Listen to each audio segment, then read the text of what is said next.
आज मैं मस्जिद नबवी के गेट नंबर 28 और 29 के सामने वाले हमाम में जो है फंस गई, क्योंकि उसका लॉक ख़राब हो गया था। और फिर मुझे कैसे निकाला गया तो बताती हूँ आपको डिटेल से। वीडियो को एंड तक देखिएगा और स्किप मत कीजिएगा। लाइक और सब्सक्राइब कर दें, बेल आइकन को प्रेस करना मत भूलें। अस्सलाम वालेकुम, welcome back to my YouTube channel. उम्मीद करती हूँ सब लोग खैरियत से होंगे। अल्लाह पाक आपको अपने हिफ्ज़-ओ-मान में रखे, आमीन सुम्मा आमीन। आज मेरे साथ एक इंसिडेंट हुआ है जो कि मैंने सोचा कि आप लोगों के साथ भी शेयर किया जाए। आज मैं मस्जिद नबवी में आई हूँ जुम्मा नमाज़ पढ़ने के लिए। तो मैंने सोचा कि असर के टाइम जाऊँगी, तो इस दौरान मुझे हमाम जाना पड़ा। तो जब मैं गई तो मैंने क्या देखा कि वापसी पे ना वो लॉक ही नहीं खुल रहा, और मैं इतनी परेशान हो गई और मैंने सोचा कि अब मैं क्या करूं। मतलब कुछ समझ नहीं आ रहा था। मैंने फिर दरवाज़ा ज़ोर ज़ोर से बजाया, किसी ने नहीं सुना। मैंने आवाज़ें भी दी, किसी ने भी नहीं सुना। वो लकीली एक इंडियन जो है ना फ़ीमेल जो वहाँ पे सफाई कर रही थी, वो उस तरफ आई और उसने सुना, मेरा शोर सुना। तो फिर उसने मेरे से पूछा, वो भी उर्दू स्पीकिंग थी अल्हम्दुलिल्लाह। तो फिर जाके जो है कि उसने फिर दूसरी फ़ीमेल को बताया जो वहाँ पे ड्यूटी भी मौजूद होती हैं। तो फिर वो आई, तो उन्होंने भी सिक्के से खोलने की कोशिश की, लेकिन दरवाज़ा खुल ही नहीं रहा था। ज़ाहिर है लॉक ख़राब हो गया था, तो कैसे खुलना था। तो फिर मुझे कहा कि आप खोलें, मतलब उनको लगा कि शायद मैं कुछ गलत तरीके से खोल रही हूँ। मैंने कहा नहीं, ये तो मुझे भी लगा शायद हो सकता है कि मैंने कुछ गलत किया हो या मैं सही तरीके से मेरे से खुल ना रहा हो। मैंने दोबारा कोशिश की, जो कि मैं नाकाम हुई उसमें।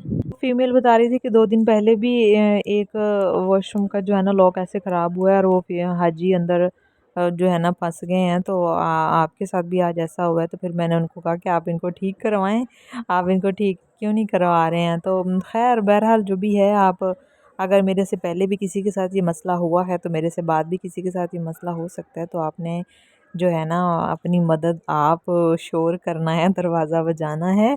और अगर आपका कोई आस-पास फिर रहा है तो उसको कॉल करनी है। मैं कॉल तो कर रही थी फैमिली को, लेकिन मेरी फैमिली दूर थी, तब वो पहुंच नहीं सकती थी। हाँ, अगर ना निकालते तो फिर ज़ाहिर है फैमिली पहुंचनी थी हर सूरत में। एनी हाउ उन्होंने फिर कॉल की कि पता नहीं किसको कॉल की। ज़ाहिर है मैं बाहर जब निकली तो मैंने देखा कि 2-4 पुलिस वाले यूनिफ़ॉर्म में थे, जो कि हम पुलिस वाले कहते हैं। अब यहाँ के क्या होंगे नहीं पता। उसमें 1-2 लोग मैकेनिक थे, और मतलब ऐसे 5-7 लोग थे जो आए हुए थे, और उन्होंने पहले लॉक खोलने की कोशिश की है। और मुझे भी उस फीमेल को बुलाया कि आप इससे बात करें कि परेशान ना हो, हम खोलने की कोशिश कर रहे हैं। खैर उसने वो मुझे तसल्लियाँ देती रही बाहर से, और फिर उन्होंने ना लॉक तोड़ दिया, दरवाज़ा भी थोड़ा-सा टूटा, और फिर मैं लकीली बाहर निकल आई अल्हम्दुलिल्लाह। सारे प्रोसेस में तकरीबन कोई घंटा पौना घंटा लग गया, और मैं ये सोच रही थी कि मतलब मैं तो चलो शुक्र अल्हम्दुलिल्लाह यंग हूँ। अगर किसी बुज़ुर्ग के साथ ये मसला होता है या कोई बच्चा अंदर स्टक होता है, तो वो कैसा होगा मतलब। तो अगर कोई बुज़ुर्ग भी होता है या कुछ भी, तो परेशान होने की ज़रूरत नहीं है। आप मोबाइल तो अपना आप हर सूरत यहाँ पे रखें अपने पास।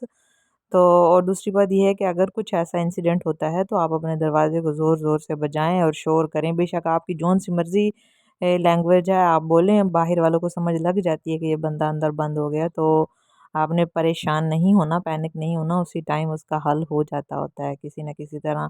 जो मसले होते हैं उनका फिर हल तो होता ही है, मसलों का ही हल होता है। वैसे तो हल नहीं किसी चीज़ का निकाला जा सकता, मसला होगा तो हल होगा ना। ये एक छोटी-सी एडवाइस थी, तो मैंने सोचा कि अपने व्यूअर्स को दूँ, क्योंकि जब मैं स्टक हुई तो मैं बहुत ज़्यादा परेशान हो गई थी। क्योंकि एक तो लैंग्वेज का मसला है, और दूसरा अदर कंट्री है, तो ये चीज़ जो है ना बहुत परेशानी वाली है। अगर मेरी वीडियो पसंद आती है तो प्लीज़ लाइक और सब्सक्राइब कर दिया करें, और बेल आइकन को प्रेस करना मत भूलें। शुक्रिया, अल्लाह हाफ़िज़।